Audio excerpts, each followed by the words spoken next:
Amaran media அன்பு நேயர்களுக்கு இனிய மாலை வணக்கம். முதலாவதாக வாங்க குவைத்தோட தினார் ரேட்டை பார்த்துடலாம். ஒரு தினார் இந்தியாவின் மதிப்பு 285 ரூபாயாகவும், ஒரு தினார் இலங்கையின் மதிப்பு 983 ரூபாயாகவும் உள்ளது. இது அல்முல்லா எக்ஸ்சேஞ்சோட ஆன்லைன் ரேட் ஆகும். அடுத்தபடியாக குவைத்தோட தங்க விலையை பார்த்துடலாம். ஒரு கிராம் 24 கேரட் தூய தங்கத்தின் விலை 33 தினார் 374 ஃபில்ஸ் ஆகவும், ஒரு கிராம் 22 கேரட் தூய தங்கத்தின் விலை 30 தினார் 604 ஃபில்ஸ் ஆகவும், ஒரு கிராம் 21 கேரட் தூய தங்கத்தின் விலை 29 தினார் 202 ஃபில்ஸ் ஆகவும், ஒரு கிராம் 18 கேரட் தூய தங்கத்தின் விலை 25 தினார் 31 ஃபில்ஸாகவும் உள்ளது. அடுத்ததாக வாங்க செய்திகளுக்குள்ள பெல். அதுக்கு முன்னாடி நம்ம சேனலை சப்ஸ்கிரைப் பண்ணாதவங்க சப்ஸ்கிரைப் பண்ணிடுங்க. பக்கத்தில் இருக்க பெல் ஐக்கானை கிளிக் பண்ணிடுங்க. அப்போ தான் நம்ம போடக்கூடிய ஒவ்வொரு வீடியோக்கும் நோட்டிஃபிகேஷன் மூலம் உங்களுக்கு குறைப்பாங்க. வீடியோக்குள்ளே போகலாம். 1990 ஈராக் படையெடுப்பையும் அதன் விடுதலைக்கான பாதையையும் குவைத் நினைவு கூறுவதாக தெரிவிக்கப்பட்டுள்ளது. மேலும் ஆகஸ்ட் 2 அதாவது இன்றைய தினம் குவைத் ஈராக் படையெடுப்பின் 35வது ஆண்டு நிறைவை நினைவு கூறுவதாகவும், இது நாட்டின் வரலாற்றில் ஒரு இருண்ட அத்தியாயத்தை குறிப்பதாகவும் தெரிவிக்கப்பட்டுள்ளது. இது மட்டுமல்லாமல் ஆக்கிரமிப்பிலிருந்து நாட்டை விடுவிப்பதற்கான ஒருங்கிணைந்த முயற்சியில் சர்வதேச சமூகத்தை அணிதிரட்டிய நிகழ்வு 1990 ஈராக் படைகளின் மிருகத்தனமான படையெடுப்பு உலகளாவிய அளவில் பரவலான கண்டனத்தை பெற்றது. பல நாடுகள் இந்த செயலை சர்வதேச சட்டத்தின் கடுமையான மீறல் மற்றும் குவைத்தின் இறையாண்மையின் மீதான கொடூரமான தாக்குதல் என்று கண்டித்தன. இந்த ஆக்கிரமிப்பு குவைத்தின் அமைதியான மக்களுக்கு பரவலான மரணம், அழிவு மற்றும் மனித துன்பத்தை ஏற்படுத்தியதாகவும் தெரிவிக்கப்பட்டுள்ளது. On the morning of August 2nd, thousands of people in Kuwait City woke up to war. Stay away from the window. I was part in the building.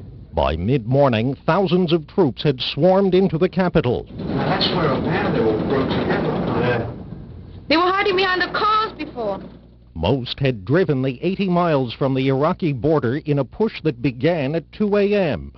Commando units also moved in by air. At one point, some appeared to be trapped along the beachfront. That's the opposition, that's for sure. That's not our mob, is it? ஐரோப்பிய புகலிட மோசடி வளையத்தை Kuwait கண்டுபிடித்துள்ளதாக தெரிவிக்கப்பட்டுள்ளது. மேலும் அதிமேதகும் முதல் துணை பிரதமரும் மற்றும் உள்துறை அமைச்சருமான ஷேக் ஃபகத் யூசுப் அல் சபா அவர்களின் உத்தரவுகளின்படி இருதரப்பு பாதுகாப்பு ஒத்துழைப்பை வலுப்படுத்திய எகிப்துக்கான அவரது சமீபத்திய அதிகாரப்பூர்வ பயணத்தை தொடர்ந்து குவைத் அதிகாரிகள் ஐரோப்பாவிற்கு சட்டவிரோத குடியேற்றத்தை எளிதாக்குவதற்காக அதிகாரப்பூர்வ ஆவணங்களை மோசடி செய்வதில் ஈடுபட்ட ஒரு கும்பலை கண்டுபிடித்துள்ளதாக தெரிவிக்கப்பட்டுள்ளனர். குவைத் அரசாங்க ஆவணங்களை புனையப்பட்ட குற்றவியல் வலையமைப்பின் உறுப்பினர்களை வதிவிட மற்றும் தேசிய விவகாரத்துறையின் கீழ் வதிவிட புலனாய்வு பொதுத்துறையால் வெற்றிகரமாக கைது செய்துள்ளது. புகலிடம் கோர அல்லது ஐரோப்பிய ஒன்றிய நாடுகளுக்கு சட்டவிரோதமாக நுழைய ஐரோப்பிய விசாக்கள், குறிப்பாக ஷெங்கன் விசாக்கள் பெறுவதற்கு போலி பொருட்கள் பயன்படுத்தப்பட்டவை கண்டுபிடிக்கப்பட்டுள்ளதாக தெரிவிக்கப்பட்டுள்ளது. மேலும் 950 முதல் 1500 தினார் வரையிலான தொகைக்கு ஐரோப்பிய விசாக்களை பெறுவதற்காக குவைத் ஆவணங்களை போலியாக தயாரித்து மோசடி செய்ததும் கண்டுபிடிக்கப்பட்டதாக தெரிவிக்கப்பட்டுள்ளது.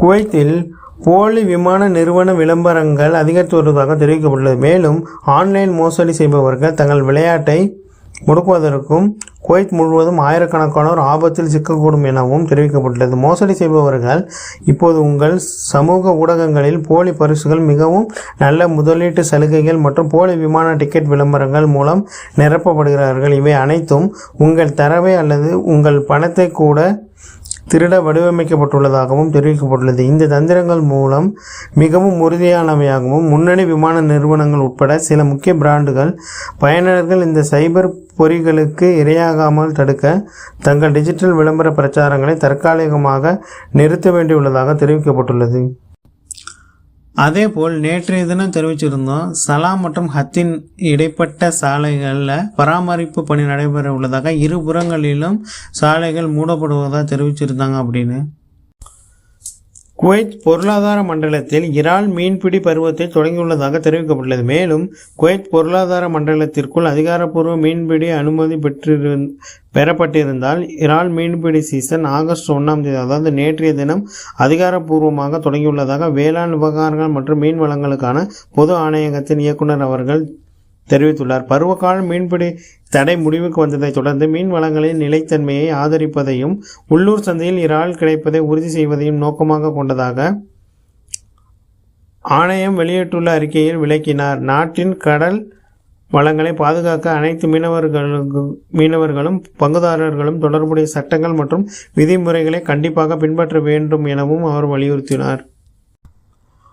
குவைத்தில் இறால் மீன்பிடி தடை காலத்தில் சட்டவிரோத இழுவை படகு மூலம் மீன்பிடித்தவர்கள் மீது கடுமையான நடவடிக்கை எடுக்கப்பட்டுள்ளதாக தெரிவிக்கப்பட்டுள்ளது. மேலும் குவைத்தின் பிராந்திய நீர்நிலைகளுக்குள் இழுவை மீன்பிடி முறைகளை பயன்படுத்தி கண்டறியப்பட்ட பல மீன்பிடி கப்பல்களை அதன் ஆய்வுக்குழுக்கள் கைப்பற்றியுள்ளதாக வேளாண் விவகாரங்கள் மற்றும் மீன் வளங்களுக்கான பொது ஆணையம் அறிவித்துள்ளது.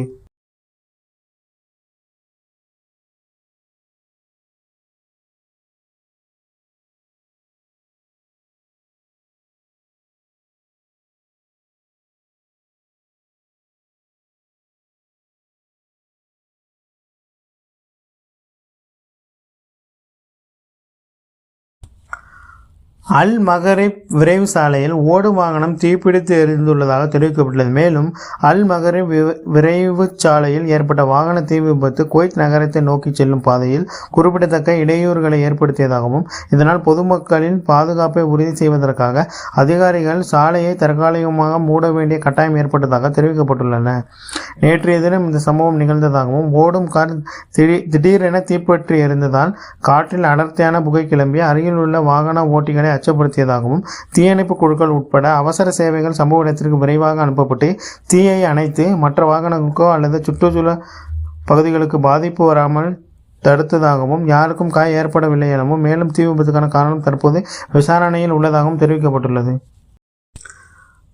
அதேபோல் நாடு முழுவதும் வெப்பநிலை தொடர்ந்தும் அதிகரித்து வருவதாக தெரிவிக்கப்பட்டுள்ளது. மேலும் உச்ச நேரங்களில் மின்சார பயன்பாட்டை சீராக்குவதன் மூலம், அதாவது காலை 11 மணி முதல் 5 மணி வரை மின்சாரத்தை குறைவாக பயன்படுத்துவதன் மூலம் அனைவருக்கும் எந்தவித இடையூறும் இல்லாமல் மின்சாரம் தொடர்ச்சியாக கிடைப்பதற்கு பங்களிப்பதாகவும் தெரிவிக்கப்பட்டுள்ளது.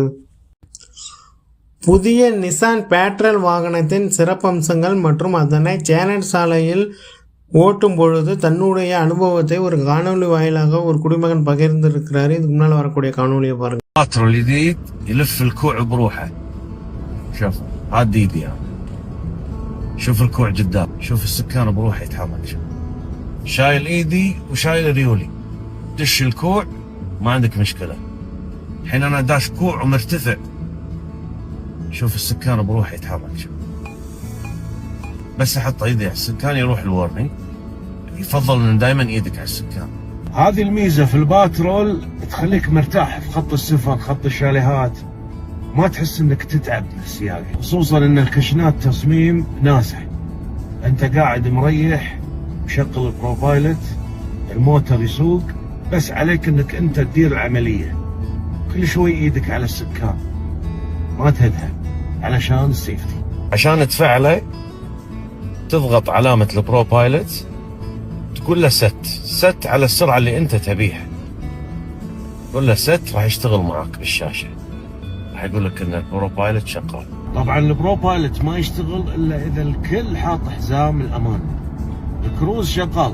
في ميزة وايد قوية، اذا في سيارة قدامك وانت مثبت السرعة راح يقلل السرعة من كيفه ويحافظ على مسافة آمنة بينك وبين اللي قدامك. فترة طويلة يعطيك صوت، حط يدك يروح الصوت. هذه من معايير الأمان اللي حطتها نيسان. عسى الله يحفظكم.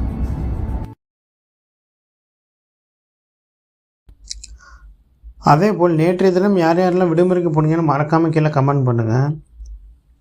கடற்கரை இந்திய சமூகத்திற்கு ஒரு புகலிடமாக உள்ளது எனவும் அல்கபா செய்தி தொடர்பாளர் நாசர் அவர்கள் விடுமுறைக்கு வந்தவர்களிடம் ஒரு பேட்டி எடுத்திருக்காரு. முன்னால் வரக்கூடிய காணொலியை பாருங்கள். أنا يجي كلهم جمانة على طول يجيني، هذا 100 زين. بس هذا حركة حلوة عشان شمس. البس كاب. ما في يلبس كيف هذا في بيت كيف البيت ايه انا حار يجي بارد في يجي. ما شاء الله متنفسهم الاول هني شاطئ شويخه بشواطئ الكويت يقعدون يستانسون اجازتهم يشوفون اخوانهم ويجتمعون سواء من الجاليه الاسيويه بشكل عام. داك البيت يشتغل يعني طبعا شيء يجي مني يعني صديق كله ما سوا يعني حلو. يعني كل الناس يجي من الهند يعني مثلا هذا منو ما يعرف بلادنا هذا منو ما يعرف داخل البلاد بس يجي مني كلكم نفس فاميلي. الكويت حبي واجد انا وايد زين الكويت كويس 100%.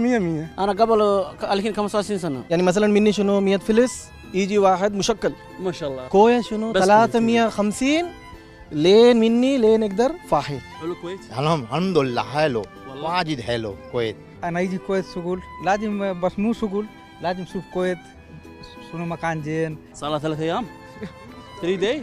احلى شيء يعرف شنو؟ نعم انه مني مكان نظيف فيه كيس شيل كله اغراض كله نظيف. اغراض هذا لين خلاص أحسن هذا شيء. كله داخل كيس خليه ويودي جباله. احلى شيء. ويسوون حلوتهم البسيطه اسمها قاجر اللي هو الجزر مع المكسرات الخفيفه والسكر ومستانسين قاعدين هنا. هذا قاجر لحاله قاجر هذا والله حلوه. منو سوى هذا قاجر؟ النفر مولم فيه بعد كله واكل. والله نفس الوقت اي ناس كلام روح امريكا انا اعطيهم 3000 دولار بالسحريات انا ما يروح. بالكويت الحمد لله احلى شيء. شنو بيقول حق بابا؟ السلام عليكم ادريس ابو مرزوق انا احمد سايق معك. هني بعد قاعد مستمتعين يلعبون كوره. ها نيو ماتش. ايه نيو ماتش جديد الحين. جديد. منو مني احسن واحد لاعب؟ حسن هذا كله جينا هذا كله نفرد كله جينا. انا مره ممكن يجي بالليل ساعتنا واحد يمسك سمك بس. صيد سمك بس. ايه بس. الصديق مالنا انا نفس بلاد سو بلاد سو هني 25 سنه انا ذاك الكويت كله زين الحمد لله. الحمد لله.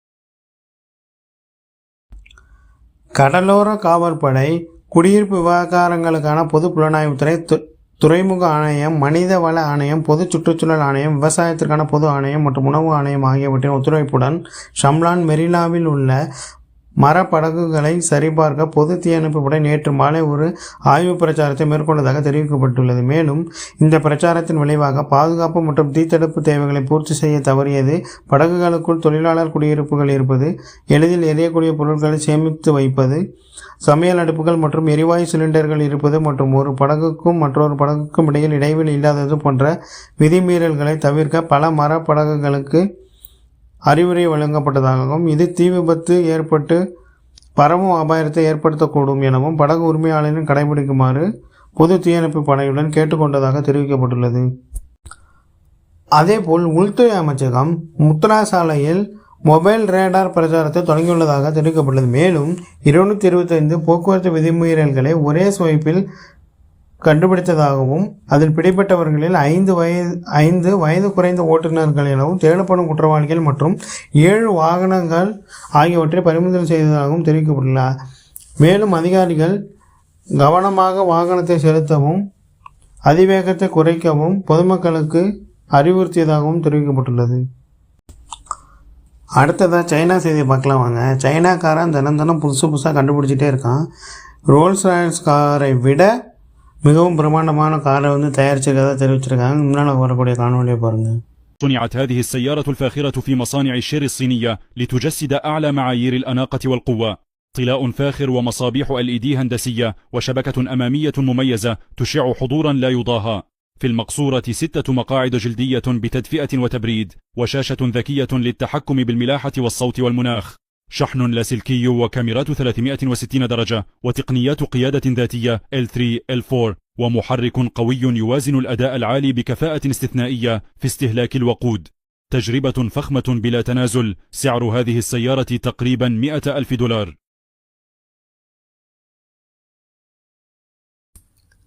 கடைசி வரைக்கும் பார்த்தவங்க அனைவருக்குமே மிக்க நன்றி. இந்த காணொலியை பற்றி உங்களோட கருத்தை மறக்காமல் கீழே பதிவு பண்ணுங்கள். நன்றி, வணக்கம்.